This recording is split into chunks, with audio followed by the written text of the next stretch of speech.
자, 우리가 순환계는 심장, 혈관이 있으면 그 심장과 혈관을 이제 통해서 자, 이동하는 액체를 우리는 혈액이라고 한다. 혈액. 예, 알겠습니다. 자, 혈액은 어떻게 구성이 됐냐? 고체와 액체로 이루어져 있다. 그래서 혈액을 여기다가 이제 시험관에 놓고 가만히 놔두면 고체 상태가 아래쪽으로 가라앉는다. 알지? 그래서 가라앉은 쪽이 고체 상태의 혈구. 여기는 백혈구, 적혈구,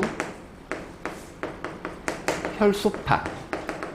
그래서 요렇게 요 세 가지를 혈액 속에 들어있는 혈구라고 그래. 백혈구, 적혈구, 혈소판이고, 그래서 요 혈구는 일종의 자 우리가 세포와 같은 역할을 한다고 해서 세포성 물질이라고 얘기해.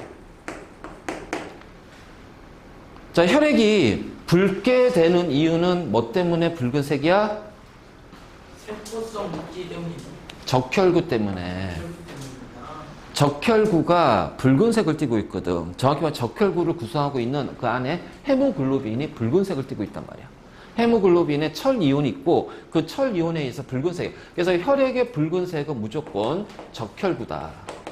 그래서 붉은색을 띠는 거는 적혈구 때문에 그렇다면, 그러면 이제 적혈구가 이제 혈구랑 같이 포함해서 아래쪽에 가라앉았지. 그래서 약 45%. 그럼 나머지 이제 액체 부분이 있거든. 그래서 고체 부분을 혈구라면 액체 부분을 뭐라 하냐면은 혈장이라고 하는데, 혈장.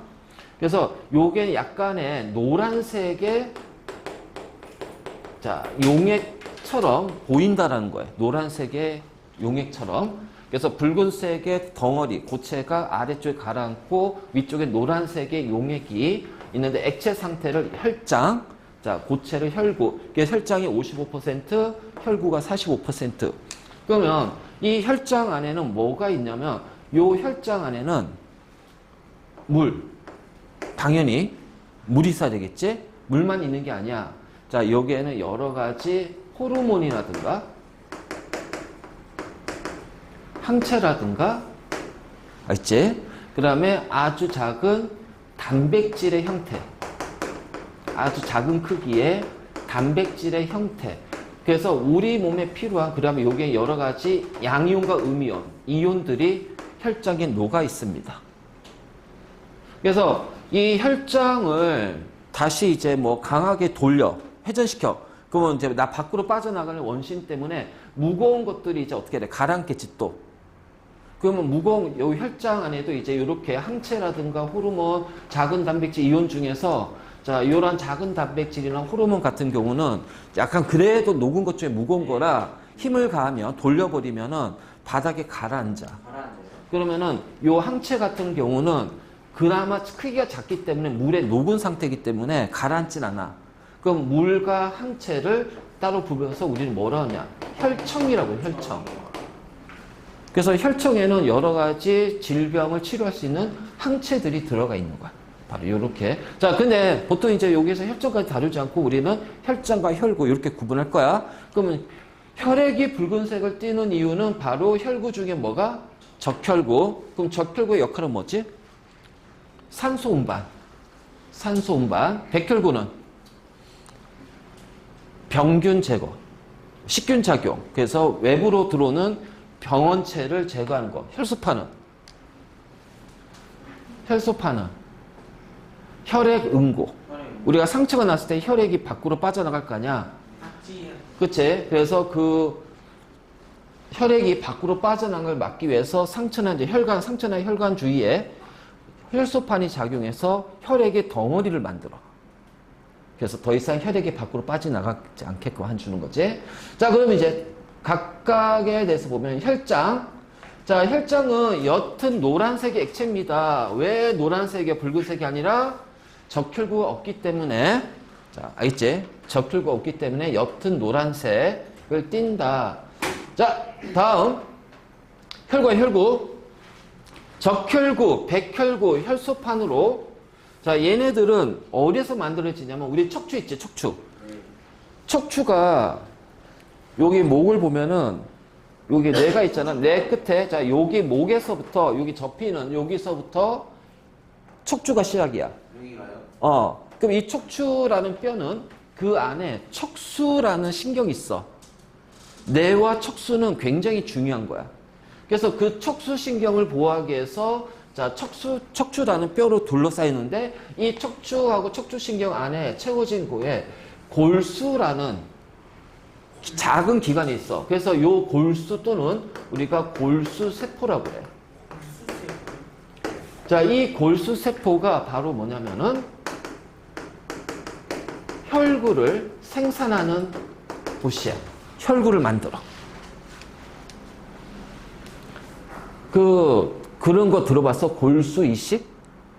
그래서 백혈병 걸렸을 때는 백혈병이 뭐냐면은 골수세포에 그러니까 쉽게 말해 골수세포가 돌연변이가 생긴 거야. 그러니까 골수암이라고 그래. 골수암 또는 혈액암이라고 하는데 그래서 이 골수세포에서 이게 이제 비정상적으로 이제 작동하는 거야. 특히 백혈구를 만들어내지만 이 백혈구는 정상적으로 작동을 못해. 식균 작용해가지고 병원체를 없애는데 병원체를 없애지 못해. 그럼 우리 혈액에는 병원체들이 많잖아. 그러니까 얘를 없애기 위해서 계속 골수세포에서는 백혈구를 만들어내는데 문제는 이 만들어낸 백혈구가 작동을 못한단 말이야. 그러니까 계속 병원체가 있겠지. 그럼 골수는 계속 백혈구를 만들어. 그래서 평상시 정상 수치보다 약간 많으면 백혈구가 약간 많으면 아 우리 몸에서 염증이 있구나. 우리 몸에서 방어 작용을 하고 있구나. 이렇게 생각하면 돼. 그래서 백혈구가 약간 많은 건 좋은 거야. 정상치에서 조금 많은 건 좋은 거야. 우리 몸에서 이렇게 면역작용, 백혈구가 열심히 병원 세균하고 싸움하고 있는 거니까. 근데 이게 막 10배 이상으로 수십 배 막 많아지는 거야. 지나치게 많은 거지. 그러면 이건 뭐야? 아, 골수가 문제가 있구나.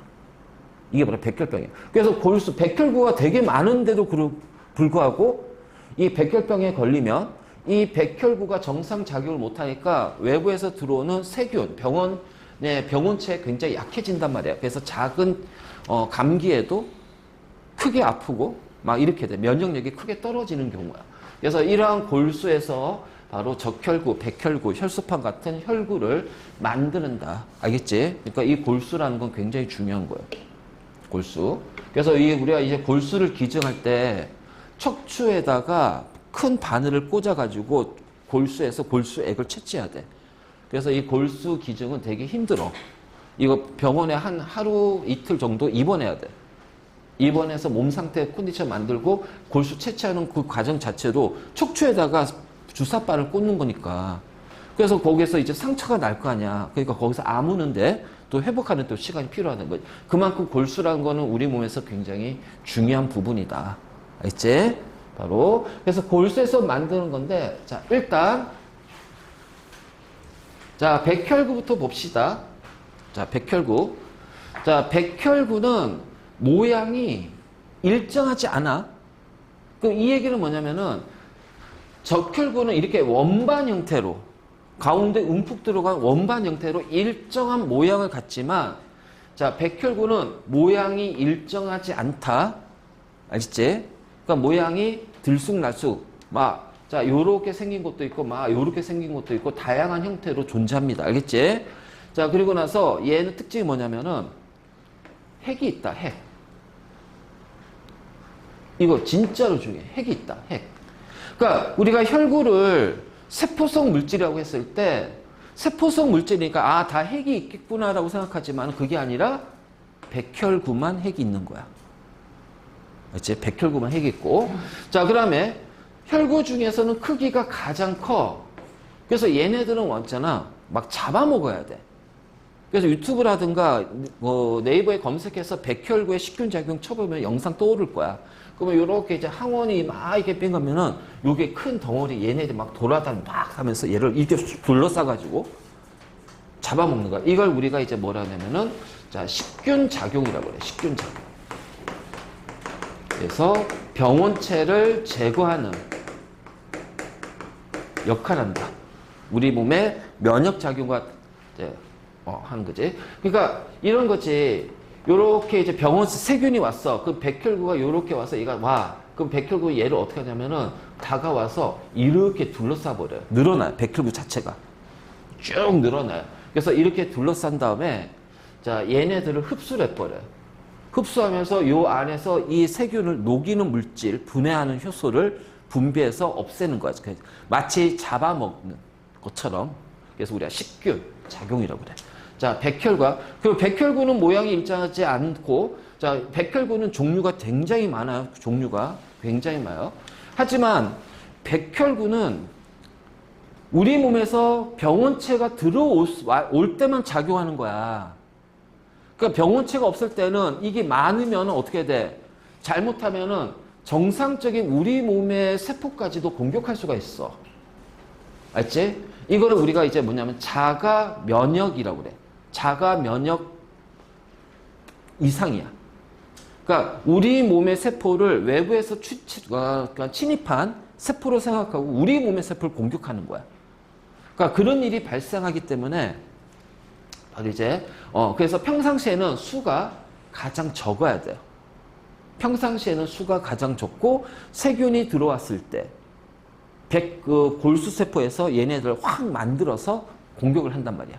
항상 일정량의 적은 수로 유지가 되고, 자, 그 다음 적혈구는 얘도 자, 적혈구, 혈소판, 백혈구 모두 다 세포속 물질이라고 그래. 세포속 물질. 이거 헷갈리지 마. 이것 때문에 작년에 틀린 애도 있어. 그러니까 세포성이지 세포란 얘기는 아니야.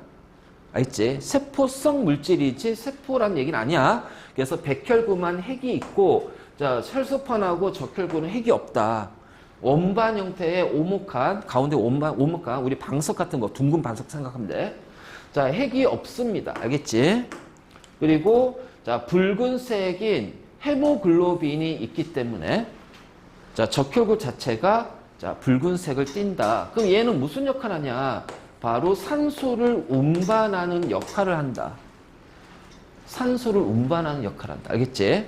그래서 산소를 운반하고, 그 다음에, 자, 산소는 우리가 항상 일정량이 필요하잖아. 그치? 그러니까 혈액 속에 있는 적혈구의 수는 항상 일정한 수를 유지해야 돼요. 그리고 산소 때문에 에너지를 만들기 때문에 항상 많은 양의 산소를 사용해야 되니까 혈구 중에서는 가장 많은 수를 가진 게 적혈구야. 자, 백혈구의 수는 필요에 따라서 막 늘어났다 줄어났다 한다. 하지만 적혈구는 항상 일정한 개수가 유지가 돼야 돼. 그래서 항상 많은 수로 혈액 속에 존재하는. 그러니까 혈액이 그래서 전체가 붉은 거야. 맞지? 바로 이제 요렇게. 그래서 적혈구의 역할은 뭐다? 산소를 운반하는 역할을 한다. 자, 물론 이제 이산화탄소를 운반하기도 해요. 자, 우리가 이제 세포를 하게 되면은 이제 CO2가 나오잖아. 그럼 CO2가 이제 우리 폐로 가서 밖으로 나가야 되거든. 그때 이제 CO2는 혈액을 통해서 운반이 되는데, 자, 한 반 정도는 그냥 CO2가 물에 녹으면 탄산처럼 되잖아. 그러니까 혈액 속에 녹아서 운반이 되기도 하고, 그 다음에 이제 나트륨 이온하고 결합해서 운반이 되기도 하고, 헤모글로빈하고 적혈구랑 결합해서 운반이 되기도 해요. 그러기도 해. 하지만 주는 산소 운반이라는 거 꼭 기억하고. 자, 그 다음에 이제 혈소판이 있는데, 혈소판. 자, 혈소판도 모양이 일정하지 않습니다. 자, 모양이 일정하지 않아요. 당연히 얘는 핵이 없어요. 그래서 핵이 있는 건 뭐다? 백혈구밖에 없다. 자, 혈소판 일단은 자, 크기가 가장 어떻게 돼요? 작다. 작다. 크기가 가장 작다. 알지? 자, 그리고 이 혈소판이 하는 역할은 뭐냐면은 혈액 응고에 관여한다. 그러니까 우리가 이제 이런 혈관, 모세혈관 있잖아. 이런 모세혈관이 있어. 자, 이렇게 상처가 있어. 이제 뭐 칼에 비었어. 뭐 이제 비었어. 그럼 이제 요 상처가 난 틈을 통해서 혈액이 빠져나오겠지. 자, 빠져나오겠지. 그러면은 자, 어떤 일이 발생하냐면은 혈소판이 자, 산소, 공기 중에 있는 산소하고 공기 중 산소와 반응하면서 혈소판이 파괴가 됩니다. 파괴가 되면서 그 안에 자, 효소가 분비가 돼. 효소가 분비가 혈소판 안에 효소가 있거든. 그래서 산소하고 반응하면서 혈소판이 파괴가 돼. 그럼 혈소판 안에 있는 자, 이런 효소들이 나와. 자, 혈액 속에는 자, 우리 혈장에는 작은 크기의 단백질이 있다고 그랬지. 그래서 혈장 속에 있는 작은 단백질을 혈장 단백질이라고 그래. 혈장 단백질. 자, 그 혈장 단백질이 피브린이거든. 피브린이라고 해서 요렇게 그 중에 혈장 단백질 중에서 피브린이라는 건데 자, 요렇게 평상시 요렇게 돼 있어. 그런데 자, 여기가 효소가 분비가 되면서 이 피브린이 자, 어떻게 돼버리냐면 요렇게 바뀌어 버립니다. 그물 형태로. 그리고 여기에 자, 적혈구, 뭐 백혈구, 자, 이러한 것들이 혈구들이 적혈구, 백혈구가 이 피브린이라는 자, 이렇게 그물처럼 되어 있는 단백질, 자, 이렇게 바뀐 거에 혈구들이 이렇게 갇혀버리는 거야. 그래서 덩어리가 되는 거지. 이 덩어리 형태로 막아버리는 거야. 이 역할을 누가 한다? 혈소판이 한다. 알겠지? 그래서 혈소판은 정확하게 이 혈소판의 효소는 피브린이 이렇게 변하는 것을 도와주는 효소야. 알겠지? 그래서 바로 이런 식으로 관여하는 거야. 자, 혈액 응고 이렇게 돼. 잘 봐. 그래서 여기에서 적혈구, 백혈구, 혈소판 그리고 얘네들의 기능, 특징들 잘 하고 그리고 나서 얘네들을 서로 비교하겠지. 자, 크기. 누가 제일 커? 그 다음에 그 다음에 그렇지. 백혈구가 가장 커. 하지만 수는 어떻게 돼요? 백혈구가 가장 적어요. 자, 요거 헷갈리니까 잘 구분해도 이게 우리 동맥, 모세혈관, 정맥, 그치? 구분하는 거 세 가지 있었잖아. 그것처럼 헷갈리니까 요것도 잘 정리해서 해도. 자, 그럼 이제 우리가 혈액의 기능은 뭐냐? 혈액의 기능은 일단 그 안에 들은 혈구의 기능도 기본적으로 플러스가 될 거야. 그래서 그 안에 들어있는 적혈구가 산소 운반하고 백혈구가 식균 작용을 통해서 우리 몸을 지키는 작용, 면역 작용을 담당하고 그 다음에 혈소판은 혈액 응고를 통해서 혈액이 우리 몸 밖으로 빠져나가는 것을 막아주는 우리 몸을 보호하는 작용을 하는 거죠. 그치? 그래서 지혈과 관련된 거야. 그런데 이제 이 지혈이 안 되는 경우가 바로 뭐냐면 혈소판의 작용이 제대로 되지 않은 경우. 자, 그래서 이런 것들 중에 유전적으로 생기는 병이 바로 뭐야? 혈우병. 혈우병이고, 자, 네. 그래서 지혈과 관련된 담당하는 게 바로 혈소판인데, 그거 말고, 자, 혈액 자체가 또 하는 게, 혈액에는 저 세 가지 혈구만 있나? 아니지. 혈장이나 여러 가지 혈장 단백질이 있다고 그랬지. 자, 그 안에는 또 산소도 녹아 들어가고, 이산화탄소로 녹아 들어가고, 그 다음에 혈액을 통해서 우리가 소화를 통해서 흡수한 양분. 그치? 이 양분들이 혈액을 통해서 우리 각 세포로 운반이 된단 말이야. 그러니까 이 혈액의 첫 번째 제일 중요한 역할은 여러 가지 물질들을 녹여서 운반할 수가 있다. 그래서 혈장에 녹아서 영양소, 이산화탄소, 산소, 노폐물, 항체 그리고 여기 하나 빠졌지만 호르몬이 있어. 호르몬. 그래서 중3 때 우리 호르몬에 대해서 배울 건데 호르몬도 혈액을 통해서 운반이 되면서 자, 우리 특정 기관에서 작용하는 거야. 알지? 그래서 이제 일단은 순환이라는 것은 우리 몸 전체를 돌면서 필요한 물질들을 전달해주고 우리 세포로 자, 그 다음에 노폐물을 다시 운반해주는 거지. 우리 몸 밖으로 배출할 때 배출하는 기관으로 운반해주 역할을 하는 거고. 자, 그 다음에 우리 사람의 체온은 36.5도입니다. 체온 유지를, 체온 조절을 하는데 가장 큰 역할을 하는 게 바로 혈액이에요. 우리 온몸의 각 세포로 다 모세혈관까지 해서 혈액이 다 운반되잖아. 그러면 그 혈액에 따뜻한 물이 운반되니까 이렇게 생각하면 돼. 우리 방바닥에 보일러 있지.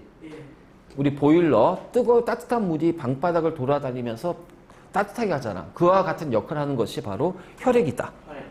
그래서 춥게 되면은 혈관이 수축이 돼요. 추우면. 왜냐하면 이 열이 밖으로 빠져나가는 걸 막기 위해서. 자, 더우면, 체온이 올라가면 이 혈관이 이완이 돼요. 그래서 이게 이제 밖에 공기하고 접촉하는 면적이 넓어지게. 그래서 열이 빨리 빠져나가게끔. 그래서 우리 체온 조절하는 것도 바로 혈액의 기능이야. 알겠지? 이제 이렇게. 그래서 혈액의 기능은 물질 운반, 체온 조절, 그리고 혈구에 의한 기능들이 다 포함이 된다. 그 다음에 이제 헤모글로빈은 산소하고 결합, 헤모글로빈이 모여가지고 적혈구를 이루는 거야. 그러니까 적혈구 안에는 이 헤모글로빈들이 막 이제 채워져 있어. 그래서 이 헤모글로빈은 산소가 많은 곳에서는 산소하고 결합하고, 자, 산소가 적은 곳에서는 산소와 떨어지는 성질을 가지고 있습니다. 그러니까 산소가 많으니까 산소와 결합해서 산소가 적은 쪽으로 가서 떨어지면서 전달해 줘야죠. 그렇기 때문에 산소 운반 역할을 하는 거지. 그렇지? 바로 이제 이렇게. 그래서 이걸 통해서 적혈구 안에 있는 헤모글로빈이 산소를 운반하는 거야. 그럼 이제 고산지대, 고지대 사는 사람들의 적혈구는 당연히 거기는 산소가 부족하지? 공기 중에 산소의 농도가. 근데 살아가는데 필요한 산소량이 있어야 돼. 에너지를 만들 때 산소가 필요하니까. 그러면 우리가 생각해봐라. 우리가 들이마신 공기 중에 산소가 100% 우리 몸에서 이용하나? 우리가 내쉬는 숨에도 산소가 굉장히 많이 포함이 됐어. 우리가 실제로 우리 몸에서 받아들이는 산소의 양은 그렇게 많은 양을 이용하진 않아. 알겠지? 그러니까 고산지대는 산소의 양이 적기 때문에, 자, 산소를 이제 어떻게 돼? 많이 들어오는 산소의 양이 적어지잖아. 그럼 평상시에 적혈구 수로서는, 자, 그 필요한 산소를 얻을 수가 없다라는 거야. 그러니까 어떻게 돼? 더 많은 적혈구 수를 만들어야 될 거 아니야. 그래서 고산지대에서는 평지에 사는 사람보다 적혈구 수가 훨씬 더 많다라는 거지. 바로 이렇게 얘기할 수가 있고. 그래서 적혈구 수가 많다 보니까 산소 운반하는 능력이 커지는 거야. 그러니까 우리가 이제 운동선수들이 왜 이제 고산지대 가서 왜 운동할까? 숨도 안 쉬어지는데. 그럼 거기서 오랫동안 거기 장기간 있으면서 운동하게 되면은 혈액 속에 적혈구 수가 많아져. 그러면 이제 나중에 평지로 와가지고 이제 시합에 나가. 그러면 그 사람의 혈액 속에는 적혈구가 평소보다 많아지지. 그럼 짧은 시간 동안에 운동할 때 어떻게 돼? 산소를 더 많이, 그치? 더 많이 가져오니까 세포에서는 더 많은 에너지를 만들 수가 있다는 얘기예요. 산소를 이용해서. 그러니까 운동 능력이 향상이 되는 거야. 그러니까 우리가 이제 고산지대에서 막 이제 운동선수들이 운동하는 이유가 바로 적혈구 수를 늘리기 위해서. 자, 한다라는 거야. 자, 됐습니다.